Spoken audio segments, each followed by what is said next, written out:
I don't think anybody was surprised about the outpouring of grief about Her late Majesty the Queen. But were you slightly surprised about how popular King Charles was so soon? Because I think before he became king, there was certainly some view that people might not take to him quite as well as they had his mother. That's certainly the case. And that view was actually pushed very hard. And remember, the person pushing that view principally, one has to say it, was the late Princess Diana, who did everything she could, it must be said, to damage Charles's prospects as king. And he survived, not least, of course, because of the Queen herself. And the late Queen, Her Majesty Elizabeth II, she's the one who says firmly, I want my son to succeed as head of the Commonwealth.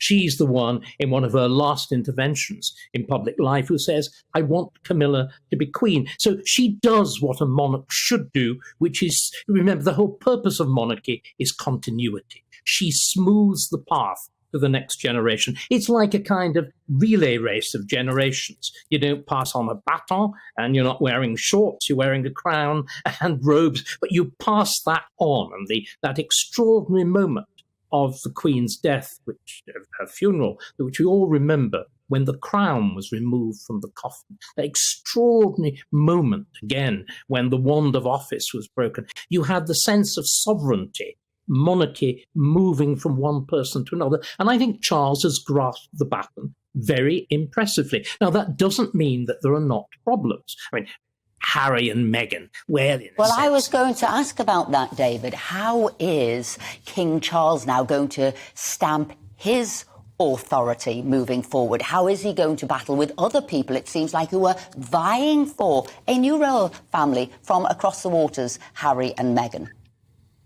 I don't think they much matter. I mean, look at the opinion polls today. I mean, a near majority of people not only say they don't much like them, but they actually want them stripped of their titles. I mean, with every passing day, I think with every desperate attempt at taking a little molehill of grievance and trying to turn it into a vast Himalayas of resentment, they become less relevant. And what I think Charles is doing is actually playing a rather clever long game.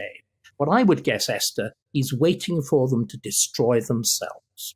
So he doesn't actually need to do anything very dramatic.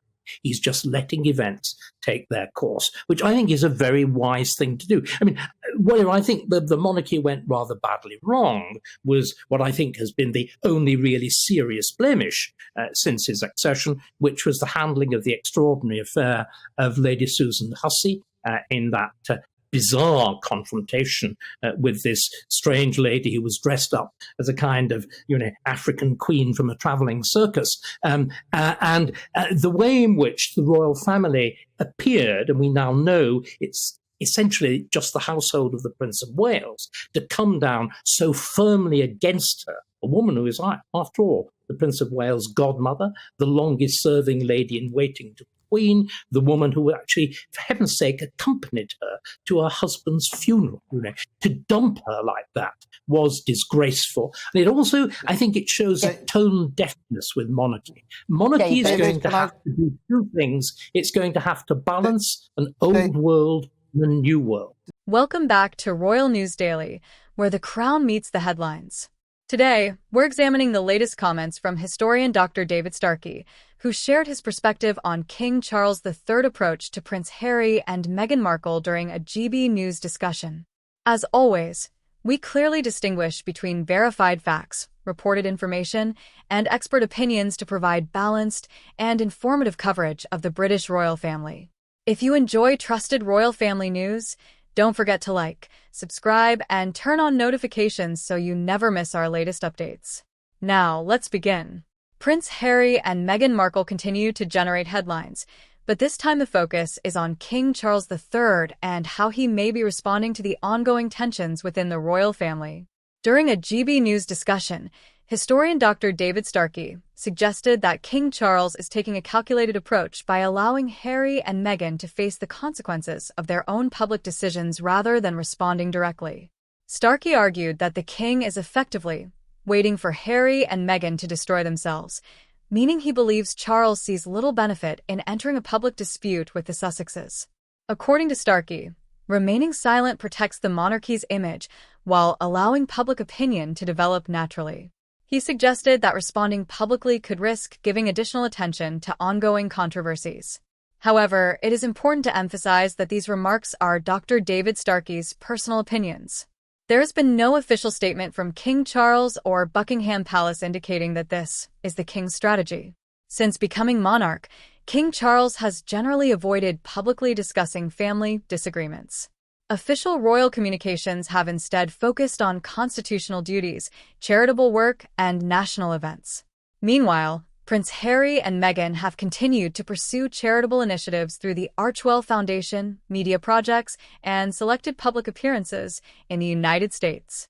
Supporters of the Sussexes argue that they have the right to tell their own story and build independent careers outside the monarchy. Critics, including Dr. Starkey, believe the couple's public interviews, documentaries, and memoir have damaged both family relationships and their own public image. While opinions remain sharply divided, there is no confirmed evidence that King Charles has privately or publicly adopted the strategy described by Starkey.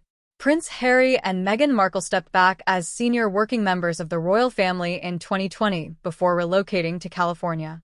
Since then, they have released documentaries, interviews, Prince Harry's memoir Spare, podcasts, and other media projects while continuing charitable work through the Archewell Foundation.